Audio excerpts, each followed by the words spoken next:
Assalamualaikum warahmatullahi wabarakatuh. Alhamdulillahirrabbilalamin. Assalatu wassalamu ala asyrafil anbiya'i wal mursalin wa ala alihi wa sahbihi ajma'in, amma ba'. Yang kami hormati Bapak Dr. Andes Haji Mutawali MPDI selaku dosen mata kuliah Psikologi Agama, serta yang kami hormati Bapak Muhammad Rio Sales SPDI selaku asisten dosen Psikologi Agama. Di sini perkenalkan, nama saya Rahmi, jurusan Pendidikan Agama Islam, semester 6C, Institut Agama Islam Al-Quran Al-Ittifaqiyah Indralaya. Di sini kami dari kelompok 6 akan menjelaskan bab 6 konversi agama. Yang pertama pendahuluan, yang kedua B, pengertian konversi agama, C, faktor-faktor penyebab konversi agama, D, proses konversi agama, E, macam-macam konversi agama, F, faktor-faktor menyebabkan konversi, G, proses konversi, H, pengalaman beragama, I, pendidikan agama bagi anak, J, perkembangan jiwa agama, K, pembinaan kehidupan beragama bagi remaja. Konversi agama berarti terjadinya suatu perubahan keyakinan yang berlawanan arah dengan keyakinan semula. Konversi agama sebagai suatu macam pertumbuhan atau perkembangan spiritual yang mengandung perubahan arah yang cukup berarti dalam sikap terhadap ajaran dan tindakan agama. Yang B, konversi, pengertian konversi agama. Konversi berasal dari kata conversion yang berarti tobat, pindah, berubah dari suatu keadaan atau dari suatu agama. Jadi, pengertian konversi agama di sini yaitu perubahan keyakinan seseorang dari agama yang awal berbeda dari agama yang baru. C, faktor-faktor penyebab konversi agama. Di sini berpendapat banyak faktor yang menyebabkan konversi agama. Di sini menurut Penido berpendapat bahwa konversi agama mengandung dua unsur. Pertama, unsur dari dalam, kedua, unsur dari luar. Unsur dari dalam bisa dikatakan di sini berarti terjadi dari batin diri seseorang tersebut atau keyakinan dari seseorang diri tersebut. Sedangkan unsur yang kedua, unsur dari luar, proses perubahan yang berasal dari luar diri seseorang atau kelompok sehingga mampu menguasai kesadaran orang. Nah, menurut para ahli jiwa agama terjadi karena petunjuk ilahi, sedangkan menurut para ahli sosiologi terjadinya faktor-faktor penyebab konversi agama ialah karena pengaruh sosial, misalnya pengaruh pergaulan, pemimpin, agama, perkumpulan sosial. Menurut para ahli jiwa agama berpendapat bahwa faktor penyebab konversi agama adanya faktor psikologi yang ditimbulkan, faktor inter ataupun ekster, faktor dalam ataupun faktor dari luar. Ini bisa dikatakan sama dengan menurut Penido yang berpendapat ada faktor dari dalam diri seseorang manusia maupun dari luar diri manusia, dari lingkungan, kelompok, kepemimpinan, pendidikan, pergaulan. Nah, selanjutnya proses konversi agama. Proses konversi agama menurut Profesor Dr. Zakia Derajat 1979 berpendapat proses konversi agama terbagi menjadi 5. Yang pertama masa tenang, kedua masa ketidaktenangan, kedua masa konversi, ketiga masa tenang dan tentram, dan kelima masa ekspresi. Nah, masa tenang di saat ini kondisi seseorang berada dalam keadaan tenang karena masalah agama belum mempengaruhi kehidupannya. Berarti seseorang merasa tenang di sini bisa dikatakan seseorang tersebut belum mendalami tentang agama, merasa acuh dan tidak acuh terhadap agama. Sedangkan masa konversi yang kedua, masa ketidaktenangan, yaitu seseorang tersebut merasa tidak tenang terhadap agama karena memiliki masalah, terjadi konflik batin, mengalami keredaan karena kemantapan batin telah terpenuhi berupa masa ketidaktenangan. Tahap ini berlangsung jika masalah agama telah mempengaruhi batinnya, mungkin dikarenakan suatu krisis, musibah ataupun perasaan, maka disebut masa ketidaktenangan. Selanjutnya masa konversi tahap ketiga ini terjadi setelah konflik batin mengalami keadaan karena kemantapan batin telah terpenuhi berupa kemampuan menentukan keputusan untuk memilih yang dianggap serasi ataupun timbulnya rasa pasrah. Yang keempat, masa tenang dan tentram. Masa tenang dan tentram yang kedua ini berbeda dengan tahap yang sebelumnya. Jika pada tahap pertama, keadaan itu di dalam diri seseorang merasa acuh dan tidak acuh, tetapi masa tenang dan tentram ini bisa dikatakan seseorang tersebut sudah mengambil jalan mantap terhadap keputusan yang sudah diambil atau keputusan keyakinan yang baru. Selanjutnya, masa ekspresi konversi sebagai suatu ungkapan dari sikap menerima terhadap konsep baru atau keyakinan baru yang diperolehnya, maka tindak tanduk dan sikap hidupnya dipasrahkan dengan ajaran dan peraturan agama yang dipilihnya tersebut atau agama yang baru dianutnya yang dipilih dalam hidupnya. Selanjutnya akan dijelaskan oleh Saudari Lili Fitriani. Saya Lili Fitriani, di sini saya akan melanjutkan penjelasan dari Saudari Rahmi. Masuk ke bagian E, macam-macam konversi. Jadi macam-macam konversi ini terbagi menjadi dua. Yang pertama, tipe volisional atau perubahan secara bertahap, yaitu konversi yang terjadi secara berproses sedikit demi sedikit yang lama-kelamaan akan menimbulkan kebiasaan rohani yang baru. Yang kedua, tipe Slap-Sunander atau perubahan secara drastis, yaitu konversi yang terjadi secara mendadak tanpa adanya proses terlebih dahulu. Tiba-tiba seorang berubah keyakinan dari agama yang satu ke agama yang lainnya, dari kondisi yang tidak mempercayai agama kepada kondisi yang mempercayai agama. Lanjut ke bagian F, yaitu faktor-faktor yang menyebabkan terjadinya konversi. Ini dibedakan menjadi 6 faktor. Yang pertama, karena adanya hubungan antar pribadi baik dari segi keagamaan maupun dari segi non-keagamaan. Yang kedua, adanya kebiasaan rutin. Yang ketiga, adanya faktor lingkungan atau propaganda dari orang-orang terdekat, misalnya keluarga, sahabat, orang tua, kerabat, tetangga, dan lain sebagainya. Yang keempat, adanya pengaruh dari tokoh agama atau tokoh masyarakat yang ada di tempat tinggal kita. Yang kelima, faktor organisasi. Yang keenam itu adalah faktor atau pengaruh dari kekuasaan pemimpin. Lanjut ke bagian G, yaitu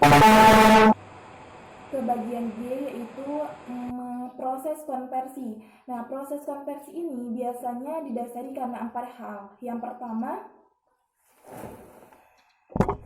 pertama karena adanya disintegrasi kognitif dan motivasi akibat dari krisis yang dialami.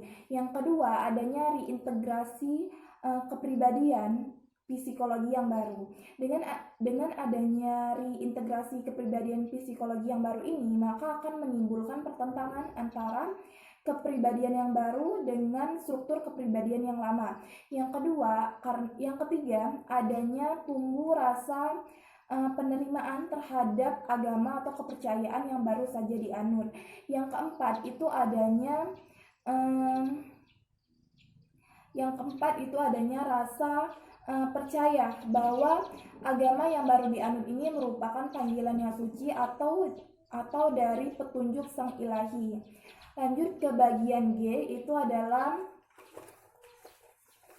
bagian G ini kita lanjut ke pengalaman beragama. Jadi pengalaman beragama ini atau religious experiences ini merupakan suatu unsur kepribadian dari perasaan beragama, atau merupakan perasaan yang membawa keyakinan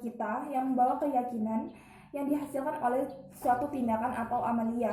Nah, biasanya pengalaman beragama ini lebih cenderung mengungkapkan diri atau lebih mengekspresikan diri. Terima kasih. Wassalamualaikum warahmatullahi wabarakatuh.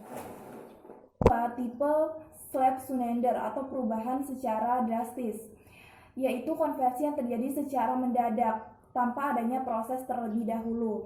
Tiba-tiba seorang berubah keyakinan dari agama yang satu ke agama yang lainnya, dari kondisi yang tidak mempercayai agama kepada kondisi yang mempercayai agama. Lanjut ke bagian F, yaitu faktor-faktor yang menyebabkan terjadinya konversi. Ini dibedakan menjadi 6 faktor. Yang pertama, karena adanya hubungan antar pribadi baik dari segi keagamaan maupun dari segi non-keagamaan. Yang kedua, adanya kebiasaan rutin. Yang ketiga, adanya faktor lingkungan atau propaganda dari orang-orang terdekat, misalnya keluarga, sahabat, orang tua, kerabat, tetangga, dan lain sebagainya. Yang keempat, adanya pengaruh dari tokoh agama atau tokoh masyarakat yang ada di tempat tinggal kita. Yang kelima, faktor organisasi. Yang keenam itu adalah faktor atau pengaruh dari kekuasaan pemimpin. Lanjut ke bagian G, yaitu proses konversi. Nah, proses konversi ini biasanya didasari karena 4 hal. Yang pertama karena adanya disintegrasi kognitif dan motivasi akibat dari krisis yang dialami. Yang kedua, adanya reintegrasi kepribadian psikologi yang baru. Dengan adanya reintegrasi kepribadian psikologi yang baru ini, maka akan menimbulkan pertentangan antara kepribadian yang baru dengan struktur kepribadian yang lama. Yang ketiga, adanya tumbuh rasa penerimaan terhadap agama atau kepercayaan yang baru saja dianut. Yang keempat itu adanya rasa percaya bahwa agama yang baru dianut ini merupakan panggilan yang suci atau dari petunjuk sang ilahi. Lanjut ke bagian G, itu adalah bagian G ini kita lanjut ke pengalaman beragama. Jadi pengalaman beragama ini atau religious experiences ini merupakan suatu unsur kepribadian dari perasaan beragama, atau merupakan perasaan yang membawa keyakinan yang dihasilkan oleh suatu tindakan atau amalia. Nah, biasanya pengalaman beragama ini lebih cenderung mengungkapkan diri atau lebih. Perkenalkan, nama saya Sri Ainul Alfiddin. Di sini saya akan menjelaskan penjelasan I, pendidikan agama bagi anak, di bagian J, perkembangan jiwa dan agama, dan di bagian K, pembinaan kehidupan beragama bagi remaja. Kembali ke penjelasan I, pendidikan agama bagi anak. Yang pertama, pembinaan pribadi anak. Orang tua adalah pembina pribadi anak. Orang tua adalah pembina pribadi yang pertama sekali bagi anak. Hubungan orang tua dan anak sangat mempengaruhi pertumbuhan jiwa bagi anak. Yang kedua, perkembangan agama bagi anak. Perkembangan jiwa pada anak sangat ditentukan oleh pendidikan dan pengalaman yang dilaluinya, terutama pada masa pertumbuhan yang pertama, sekitar usia 0-12 tahun. Si anak mulai mengenal Tuhan melalui orang tua dan lingkungan sekitarnya. Perbuatan orang tua sangat mempengaruhi. Yang ketiga, pembiasaan pendidikan pada anak, seperti membiasakan anak-anak untuk belajar sholat, mengaji, latihan membaca Al-Quran dari sejak dini, sehingga akan timbul rasa senang pada diri anak tersebut. Dan di bagian J terdapat perkembangan jiwa dan agama. Yang pertama, pendidikan agama. Yang kedua, perkembangan agama pada anak.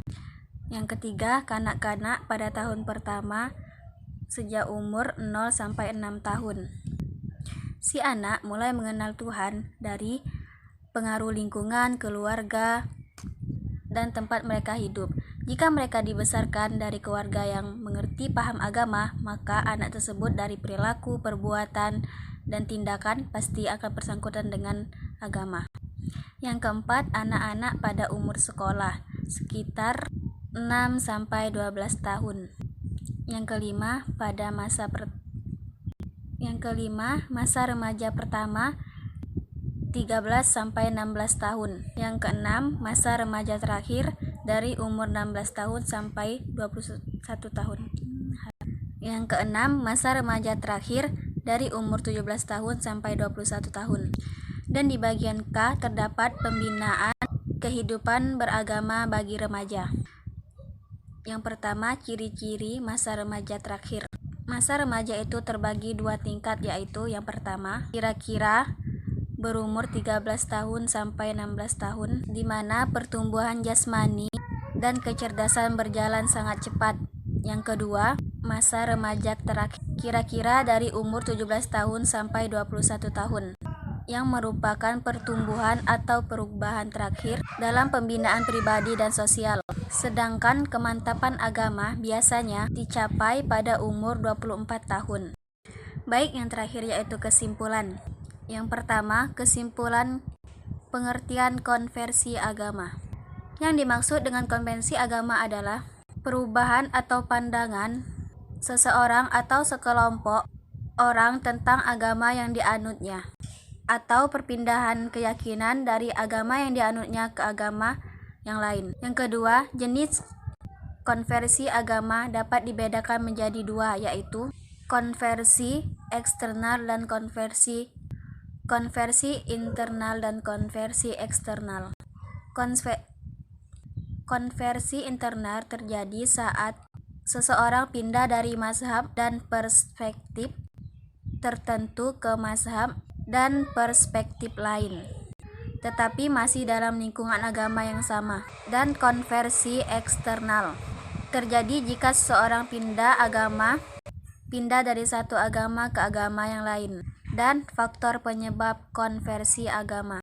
Pertama, faktor intern meliputi kepribadian, emosi, hidayah, kebenaran agama, dan lain-lain. Yang kedua, faktor ekstern meliputi faktor keluarga, faktor lingkungan, pernikahan, dan lain-lain. Yang ketiga, tahap proses konversi agama. Masa tenang, masa ketidaktenangan, masa tenang, dan masa tentram. Baiklah, itulah penjelasan dari kelompok kami tentang konversi agama. Apabila ada salah kami mohon maaf, kepada Allah kami mohon ampun. Akhirul kalam, wassalamualaikum warahmatullahi wabarakatuh. Baik, di sini saya akan membacakan pertanyaan dari kelompok kami. Jelaskan faktor apa saja yang menyebabkan seseorang berpindah agama atau berpindah keyakinan. Jawabannya, faktor yang menyebabkan seseorang berpindah agama ialah salah satunya karena unsur dari dalam diri seseorang, yaitu konversi yang terjadi dalam batin ini membentuk suatu kesadaran untuk mengadakan suatu transformasi disebabkan oleh krisis yang terjadi dan keputusan yang diambil seseorang berdasarkan pertimbangan pribadi. Dan yang kedua, unsur dari luar, yaitu proses dari luar diri atau kelompok sehingga mempengaruhi kesadaran diri atau kelompok yang bersangkutan. Alasan seseorang berpindah agama karena adanya pengaruh dari lingkungan, pengaruh organisasi, pengaruh propaganda orang-orang terdekat, maupun dari kebiasaan itu sendiri. Dasar hukum yang mendasari perpindahnya suatu agama itu terdapat dalam Quran Surat An-Nisa ayat 137 yang berbunyi, sesungguhnya orang-orang yang beriman lalu kafir, kemudian beriman lagi, kemudian kafir lagi, lalu bertambah kekafirannya, maka Allah tidak akan mengampuni mereka dan tidak pula menunjukkan mereka kepada jalan yang lurus. Solusi untuk menghindari hal ini maka diperlukan adanya pembinaan atau antisipasi penanaman nilai-nilai agama yang kuat sejak dini yang menjadi peran utama orang tua. Sebagai tempat pendidikan yang pertama bagi anak, hal ini dapat dilaksanakan jika adanya hubungan yang baik antara orang tua dan anak sehingga menghasilkan komunikasi yang baik. Kesimpulannya, konversi adalah perubahan pandangan seseorang atau sekelompok orang tentang agama yang dianut atau perpindahan keyakinan dari agama yang dianut kepada agama yang lain. Contoh, misal di suatu daerah, salah satu faktor yang mempengaruhi perpindahan agama itu ialah karena adanya faktor pengaruh dari pemimpin kekuasaan. Misal, kita dipimpin oleh seseorang yang beragama Islam, maka aturan-aturan yang dibuat akan cenderung lebih menekankan kepada ajaran Islam. Begitupun sebaliknya, jika kita dipimpin oleh seseorang yang beragama non-Muslim, maka aturan-aturan yang dibuat akan bertentangan dengan agama orang-orang Islam. Demikian penjelasan dari kami. Mohon maaf apabila banyak salah kata. Kepada Allah kami mohon ampun. Lebih dan kurang kami mohon maaf. Wabillahi taufiq wal hidayah. Wassalamualaikum warahmatullahi wabarakatuh.